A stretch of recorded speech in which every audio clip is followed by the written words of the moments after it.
राष्ट्रीय स्वयंसेवक संघाचे पाईक असाल आणि महिला धोरणाचे पुरस्कर्ते असाल तर आता 3 प्रश्न तुमच्यासाठी.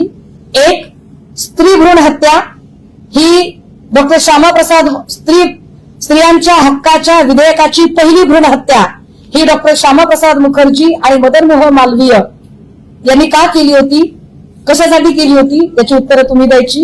2, तुम्ही क्रांतिबा ज्योतिबा फुल्यांचा नामोल्लेख केला तर फुल्यांचं गुलामगिरी आणि शेतकऱ्यांचा आसूड जाहीरपणे RSSच्या स्टेजवरून वाचायची तुमची तयारी आहे का.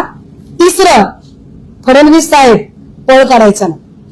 हा, मी खूप लहान आहे, मी म्हटलं ना की तुम्ही चांगदेव खूप लहान आहे, पण काल तुम्ही चर्चा वगैरे म्हटलात. काल तुम्हाला तसं तर सुप्रियाताईंनी पण सांगितलंय, काल मीही तुम्हाला सांगितलंय काही चॅनलच्या माध्यमातून. तुम्ही वेळ ठरवा, तुम्ही दिवस ठरवा, तुम्ही काय ठरवायचंय ते ठरवा.